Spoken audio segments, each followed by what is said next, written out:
Hello and welcome. This is Layron with the Fantasy Grounds Academy. I'm going to be going over NPCs. I do these occasionally as things change, and there seems to be still quite a bit of mystery on how this stuff works. And including myself, I've had trouble with this before. It just takes a little practice and a little know-how to recognize some of the formatting and patterns that you'll need if you're going to use the DnD5e import tool. So this is a fairly new implementation. I don't think it's been out for more than a year. This function exists in the DnD5e rule set. I don't know or think there's any other rule sets that do this, but they do have their own kind of tools. But anyway, so I wouldn't expect to see this in every single rule set. This is exclusive to DnD5e in this case. So what we have here are NPCs that I would like to import into Fantasy Grounds. So rather than going in and hand typing in everything or copying and pasting things in line per line from a source, whether it be from an online website, portal, or a PDF, I don't want to spend that much time creating this content by copying and pasting every single little thing. And then on top of that, the formatting has to be correct. So regardless of where you get your content from, it is kind of paramount to understand how this works. And if you get this tool to work for you, it'll save you a lot of time and hassle. But there are some things you need to look at and consider when you're using this parsing tool. It's not perfect. It's not one size fits all. And as a matter of fact, there are so many different formats that it's hard to make the tool adjust and grab every single variation of a stat block that you might throw at it. So in other words, other third-party publishers kind of publish their content around a tabletop type format in which those will be printed or published in a digital PDF. But that does not necessarily work with Fantasy Grounds because of the way it's worded, how it's formatted, the spaces, punctuation, all kinds of things make a difference in the parsing tool. It does a pretty good job with accepting, 2 or 3 different forms. You can use the official D&D Monsters of the Multiverse format, which is just slightly different than the standard. And then you can also use D&D Beyond for importing NPC stat block information. Now, you can copy and paste from other sources, but you might have to massage the data or adjust it to, accordingly to be able to parse. So you want to use a tool like this. This is the Notepad++. So essentially, what I have here are some notes here, and these will be in the description at the end of the video. So if you guys want a sample of what I was working with, and then at the bottom of this is the resources. So there's a video that Zacchaeus made earlier this year when the tool first came out. This kind of gives you an explanation, really similar to what I'm doing now. There's the Atlassian article, which is an updated article that kind of goes into NPCs and the DnD5e rule set. And then last but not least, this is the original article. I think Zacchaeus wrote this with Moon Wizard's help. And this is where you would go to if you wanted to see the text and everything.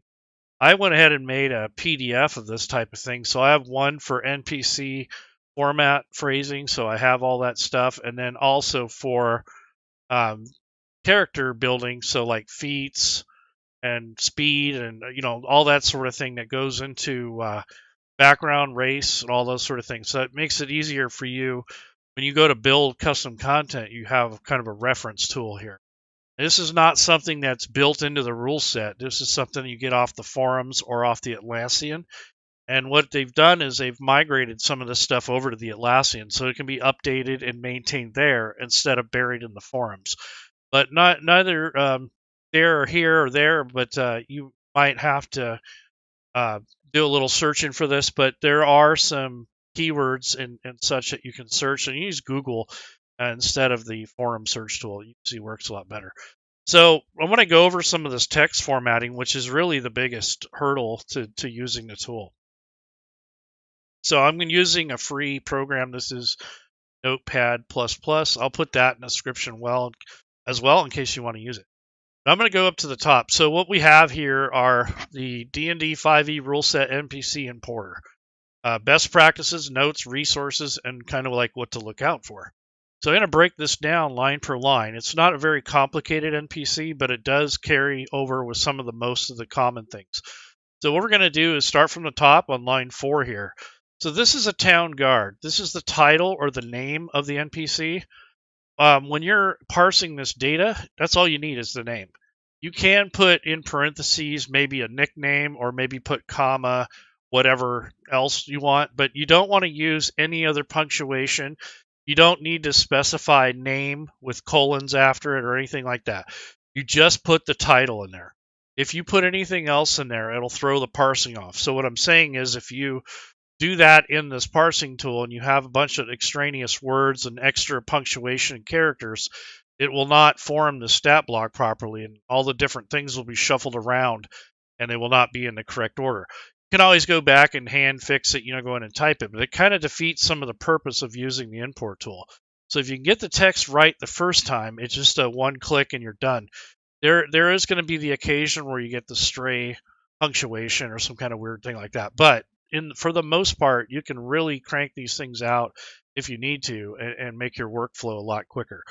So what I normally do is I'll take a look at these in Notepad++ just to see. I'll take maybe a sample of 2 stat blocks from a source and take a look at how they do their formatting. And what you can do is clean up your text that you import in here in this Notepad++. You can even create macros that automatically remove certain things or take away double spaces and such, but you just kind of got to get used to how Fantasy Grounds works and how the parsing tool's kind of picky about the form. So the next line here is one I often see that's broken, is the medium humanoid lawful good. So this is going to talk about the size of the creature, the type of creature, and then the alignment. So these are 3 actual things, but for Fantasy Grounds, for parsing, it only needs this medium humanoid, comma, lawful good. If you put a comma in between medium and humanoid, that's going to throw it off. I see that a lot. Or if you put a colon after that, or like you might put size or something like that, you don't need all the descriptors. You just need this phrase.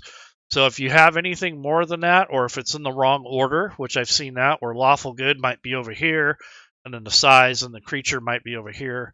So that's something that you want to avoid.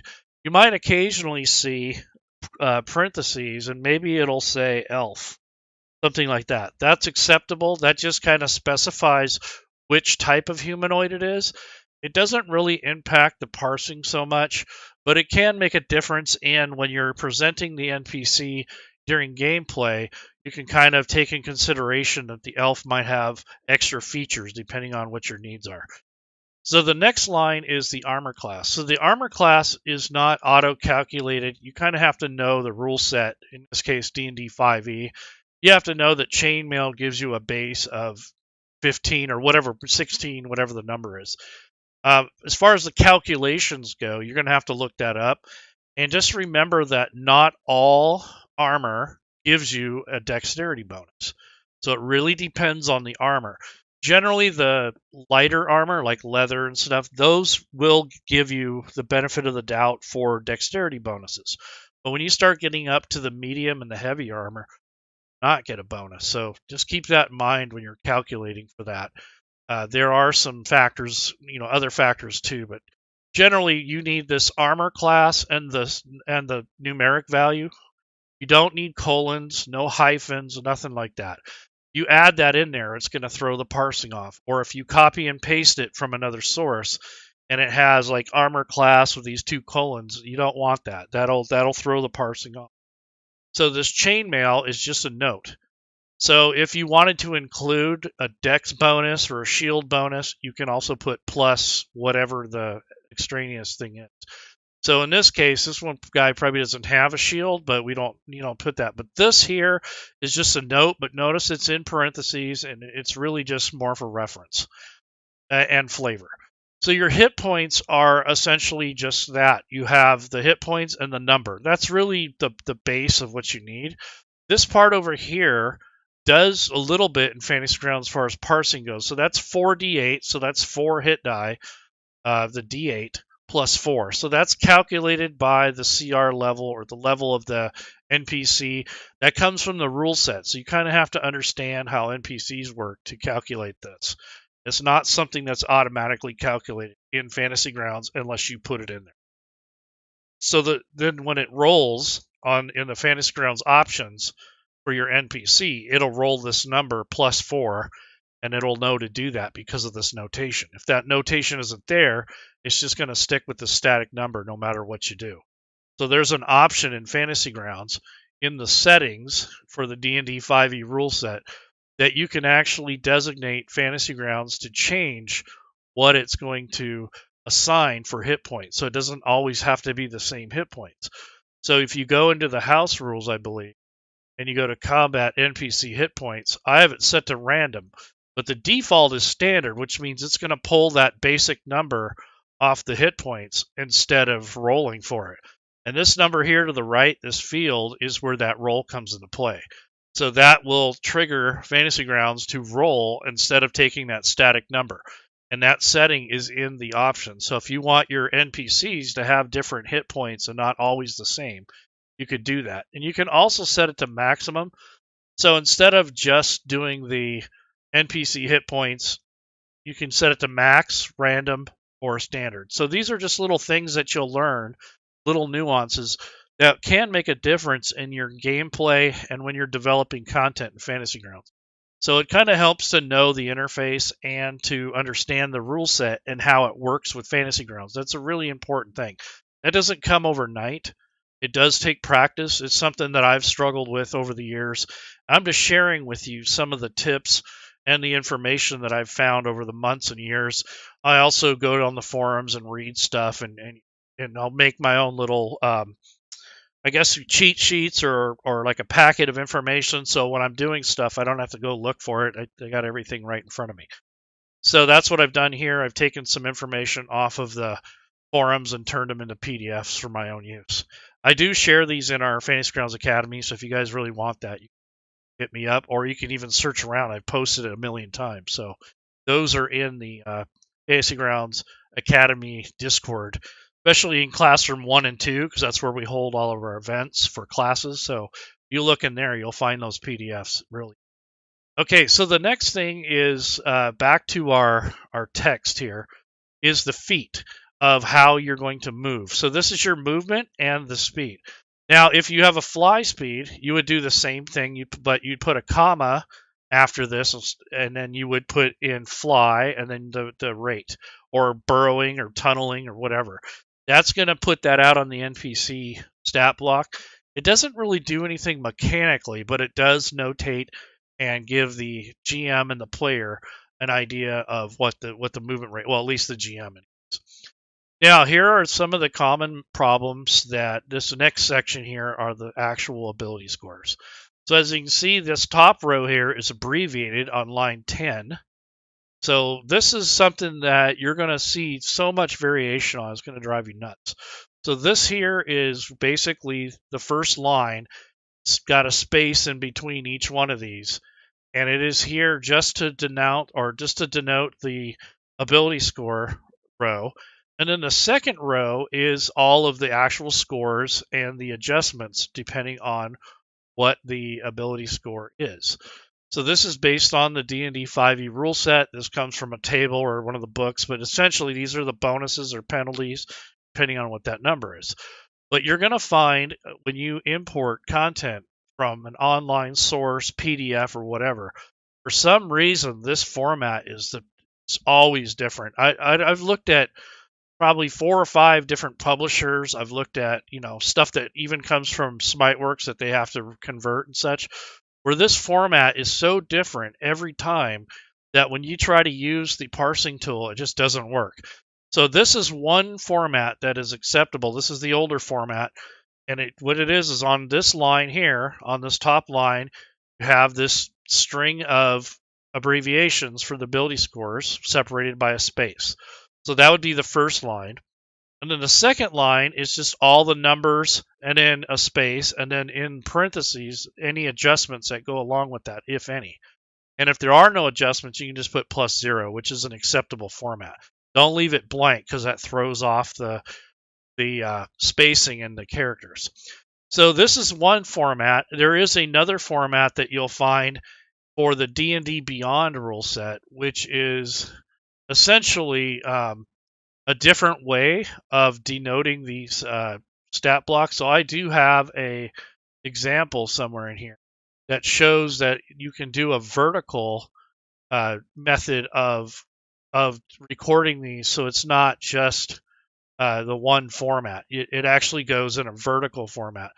So if I go to D&D Beyond, I can copy and paste, and it will give you a similar type thing, except for all the numbers will be going vertically, and then underneath each number is this actual number or value. So it'd be strength, and then it would have the number and the adjustment, and then there'd be a space, and then it'd be dexterity. So it goes from vertical or horizontal. There's only like two formats that Fantasy Grounds parser will accept. If it isn't written this way or consistent, it's not going to parse it properly, and you're going to get a mistake, and you might as well just put it in by hand. So the next part here are like just the main. This is more descriptors. The saving throws do have mechanical value that comes from the rule set. Your perception and all that, and insight, investigation, those are skills. So those have to be spelled correctly, and of course they have these adjustments. Now this is not calculated automatically when you build these. This is going to do the automation after the NPC is done and complete. You also have your damage, vulnerabilities, resistances, immunities, and your condition immunities. So these have to have text on them in order for them to work. You notice there's no colon or semicolon afterwards. That's important to note that. There's no hyphens, no nothing in here. You don't want extra characters like extra periods or dashes or extra spaces or anything like that. It'll throw this off. Like for the speed right here for 30 feet, you don't want the little dash or whatever to denote feet. You actually want this FT period. So this does make a difference. If you have spelled out the word feet, or it has that little accent mark off to the right, that's not going to work. It has to be exactly how this text is. And that's true of almost anything else. The next thing is senses. So this would be like if you had tremor sense or dark vision or anything like that. So that has to be filled out. For languages, you can put almost anything you want here, but if you wanted to add Elvish, you can put comma Elvish in here. It's not too big of a deal. It does help when this is spelled correctly, and it does make a difference on the comma and such. But as far as parsing goes and such, it's not too bad. So this challenge rating is something that you're going to be challenged by, no pun intended. But essentially, the challenge rating comes from a lot of different factors in the DnD5e rule set. Where that number comes from, you can check the, I guess you can check the SRD or the basic rules, kind of get a rough idea, and then you can go online and research that. But essentially, that comes from a lot of different factors. So you can go from 1/4 all the way up to 20 or whatever, and that changes the XP value. It also changes a couple other things. It is an important part of the NPC stat block, but if it's never an exact science. So you might find one person calculates it one way, another person calculates it another. There's no definitive tool that's going to make it 100% accurate, although there are things like the Kobold Fight Club and some of the other online resources that helps you determine what the challenge rating is based off the criteria of the actual NPC that you're working on. So Fantasy Grounds doesn't determine that automatically. That's given to them through the monster stat blocks or through the content that they're converting from third-party publishers. So that's already set. If you want to make something from scratch, you're going to have to calculate your own or look at something very similar. This proficiency bonus listed here is kind of new. This is from the Monsters of the Multiverse, some of the changes that are happening with the NPC stat block. So this kind of came out when that source book came out last summer or last year, and that is something that's now included in the stat block. For the rest of this, there are some things to keep in mind. So we're going to go to traits. So your traits are often listed first in this series of information here. Notice it just says traits. There's no colon, there's no hyphen, nothing. It just says traits. And then underneath that are the listed traits for this particular NPC. So second wind, period. So this is important. If you have a trait or an attack, you want to have this period after the descriptor. This period here is like a separator. You don't want a pipe, you don't want a comma, no hyphen, no nothing else. Just like that. And then after that is the information or the actual verbiage for whatever it is, meaning if it's an action or if it's just notes or whatever. Same thing with actions. There's no hyphens, there's no colons or anything like that. You see it has a long sword, and then after that is the syntax or the actual code or the keywords to get the action to perform correctly. So if you don't know how to write these, that resource that I will link here has this, and you can also look at other NPC stat blocks and crack them open and take a look and see how this is written. So if you this is melee weapon attack, but you can change this to sword attack if you want. But it would have to say longsword here, and then this melee weapon attack has to stay here. But essentially, you can change the hit number if there is one, and then the 1d8 plus 2. So that hit number is essentially an average of that number in here rounded up. So that is something that will come into play if you change the settings in Fantasy Grounds for combat. So if you go into the settings for the combat tracker and you change that, what'll happen is that hit number will become the default damage that will be done every time that NPC hits you. So what'll happen is that if a creature's wailing on you, it'll do the same exact average damage every time. The advantage to that is if you have a low-level party and you're concerned about their survival, you don't necessarily want the swing in numbers. You just want to know how much damage it's going to do each round, and then you could do a little math and figure, okay, these guys are going to go down in 2 rounds. So, but that's called combat NPC hit points. So standard is just going to give you the basic. Maximum is, oh yeah, so maximum, that's not what I was looking for. Let's see. So that was the last topic. I wanted to go to combat, I believe. Yeah, so combat, auto initiative, numbering, wound category. So where's the looking for the NPC hits? Yeah, so there's a setting in here where you can change it so where it just does the average instead of rolling. So that's something you can turn on or off.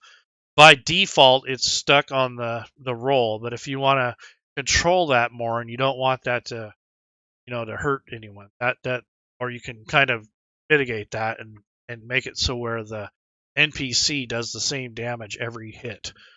So that's advantageous, like at low levels when you want to control the combat. So that's that. Let's look at the next piece of this NPC stat block. So again, we have another weapon attack, has a period after it. And then this statement here is important too. You have to have it worded correctly. But this also has piercing damage and the hit. Now, these don't have the averages worked in here. I'm not sure why, but that's a missing piece here, I noticed. But then this background is something that you will potentially have with an NPC. Now, when it comes to parsing, it doesn't need this background until after the fact. So you don't want to put that background or notes or anything else mixed in with the stat block. So if you go into Fantasy Grounds, if you're going to use this import tool, you would put all the stat block information on the left, and on the right-hand side, you would take this information, the background, so I'll copy and paste this information here. And then I'll put it in the, I'll put it inside the right-hand side of the parsing tool. So I'm just going to copy and paste that into Fantasy Grounds. And then over here on the right, I'm just going to hit Control V as in Victor. And then up here, you can change the formatting before you import, so you can come in and make it look fancy. So I'm going to highlight the word background and use the shortcut key Control 2, and that turns that into this header. Or you can right-click and go to paragraph types, and you can change it there. But essentially, this is what all the stat block information from the actual text that I showed you earlier And then this hit number is missing. So you might have an average of 5 or 6, we can say on this, and kind of the same thing for this light crossbow. So it'd be 6 for the average. So it's the average of the damage rounded up. So that's 7. So that was probably going to be more like 5 or something. But nonetheless, it's usually a round even number rounded up. I don't remember what the actual rule is for rounding, but there again, you can put that in there. So now that this is all here, as you can see, the formatting of this text is very clean. Now, if you have extra spaces in here, that's not necessarily bad. Matter of fact, if you right-click and you click on this little wand, Fantasy Grounds will show you how it's going to parse the data, and it'll actually kind of suck it all in. So when you are copying and pasting from a source like this, you'll have these extra spaces in here, and Fantasy Grounds will know to look for that and remove them. And you don't even have to right-click; it'll do it automatically. But just so you know, so you don't panic.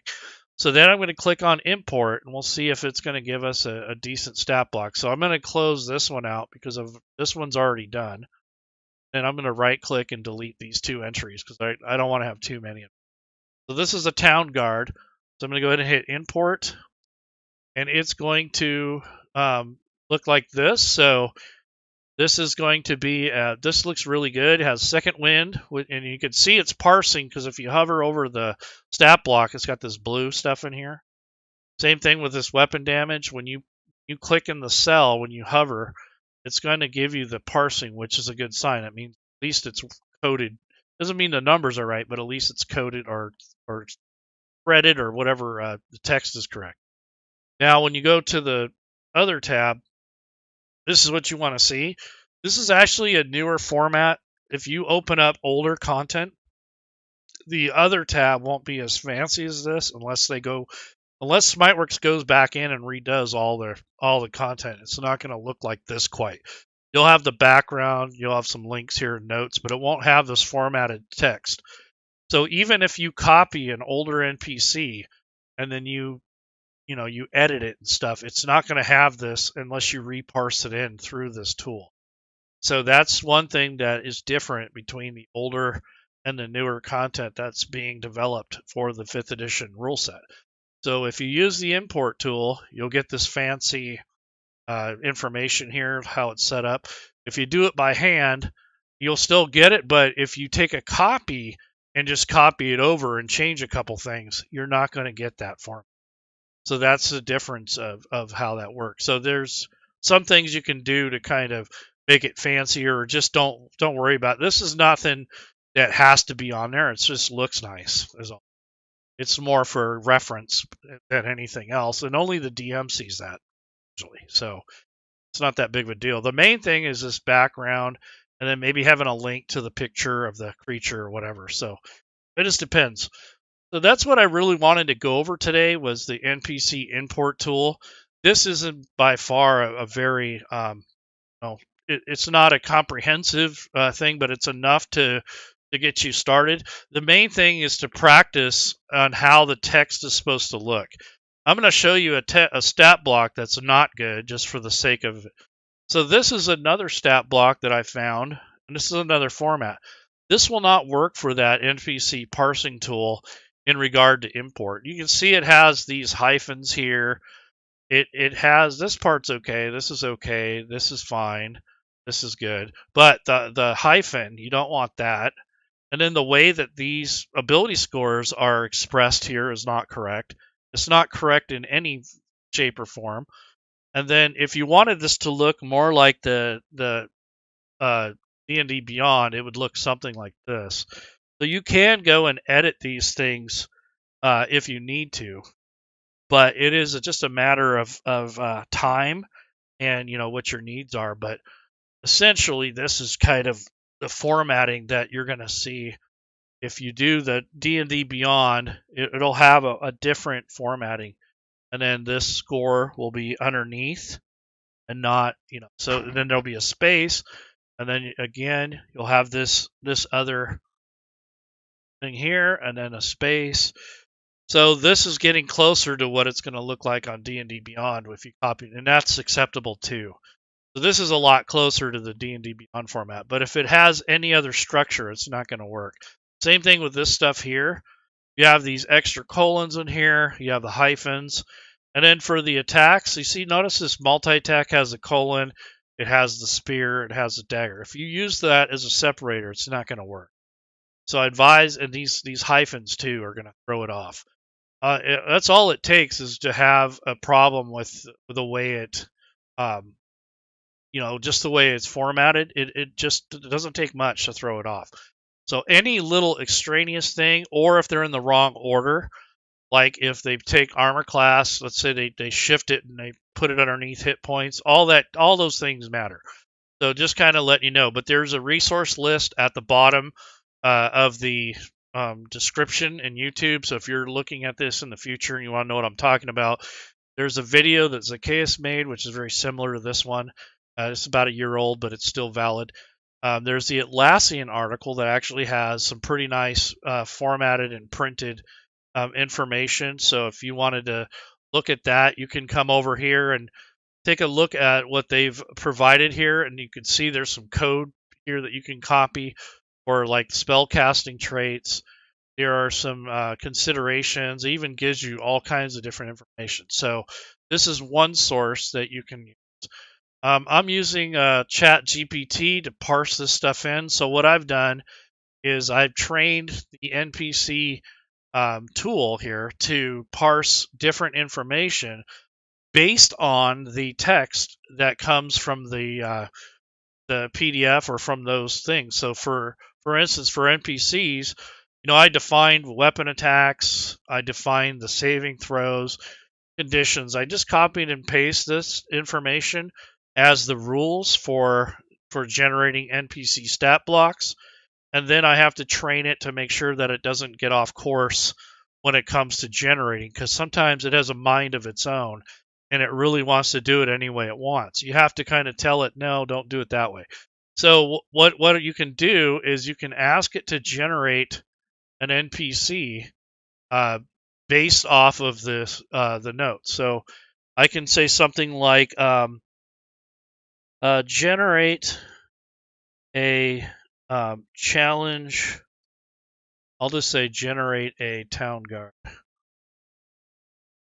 and then I'll say using the format above or something like that. And what it's going to do is going to take that information that I've used ahead of time, and it's going to format. So NPC, but nonetheless, you can train this to do your bidding and make it a little quicker to generate these things without having to even go and copy and paste too much stuff. You can say, I want a fighter that's a challenge rating half. Use these rules, and then it'll help shape the conversation, and then it will also keep you from going nuts or trying to type everything out by hand. I'm a terrible comes to typing, but generate a town guard NPC using the rules and definitions defined in the previous conversations. And then I might say the DnD5e PC, because that's a little bit specific. And then you can basically tell it to do that. And if you've set it up right, if you trained it right, it can create a pretty nice formatted stat block. And I can even say add a short background after stat block, because I don't want it to insert it wherever it wants. So I have to literally tell it what I want, and it won't do anything less or more. But sometimes it has its own definition of where things should go. So that's the statement. So generate a town guard DnD5e NPC using the rules and definitions defined in the previous conversations. Add a short background, and I'll say a short themed, just so it knows I want it to be themed around a guard and not just a random person. Generate a town guard. Let's see what it does. Stat block, NPC stat block. Because if I don't say stat block, it's going to give me the shorthand version. We'll see what it does. But essentially, you got to play around with it until you can get it to, basically, you kind of coax it into giving you what you want. This is an error has occurred because it's probably timing out because it's so busy. There's so many people using this for a good number of things, so it's hard to say. But if I just refresh the page, we'll see if it'll actually do anything. Because I gave it a template here, so it knows the format that I want. Yeah, so it is doing it. So that's pretty nice. So it's taken in consideration the stat block, and this is the template up here. So I gave it something good to look at. So it knows what I want. See, it's got the content in here that I, basically I asked it for guard, and then it's taking the information from previous conversations, it's comparing it with my request, and it's generating a stat block. So then you can just copy and paste this information into Fantasy Grounds, and it'll parse it in. So yeah, here's the background for that I asked for. So this is pretty cool. This is a good way to kind of automate and make that process a little quicker. But you do have to train it. So I went up here and I gave it the definitions of what the Fantasy Grounds parsing is looking for. So these are rules that I told it, set up this, set up that. And then I told it that this is a template of what I'm looking for. So I gave it a template of the stat block. So now what I say is use the template and the definitions and the rules. So then you can make a command that says GNPC, so GNPC 1 equals, and I can say generate an NPC with a challenge rating of 1. And if I define that here and make that my command, it will pull in all of the things that I did, and that's a shorthand way of asking it, a 2 or 3 sentence question. So you can set up kind of like a macro here. So GNPC1 equals, but I have to define it. What does that mean? It means generate an NPC with a CR challenge rating of 1, and then put a comma after it, and then anything after that is just a specification. You can say random, you could say, I want an elf, warrior, whatever. It'll kind of pull that stuff in. And then I also define it as use the DnD5e SRD, because it does have training based off the SRD. It cannot go on to any live sites. It's going from 2021 on back. So it has training on the DnD5e rule set, on the SRD and the basic rules. So if you say that in here, it'll pull on your notes, and it'll also pull on what it has in its database. So it will know what you're talking about. So anyways, I'm going to call it. You guys have a good evening, good weekend, and hopefully this is helpful to you if you're a developer or if you're a GM that wants to generate some stat blocks or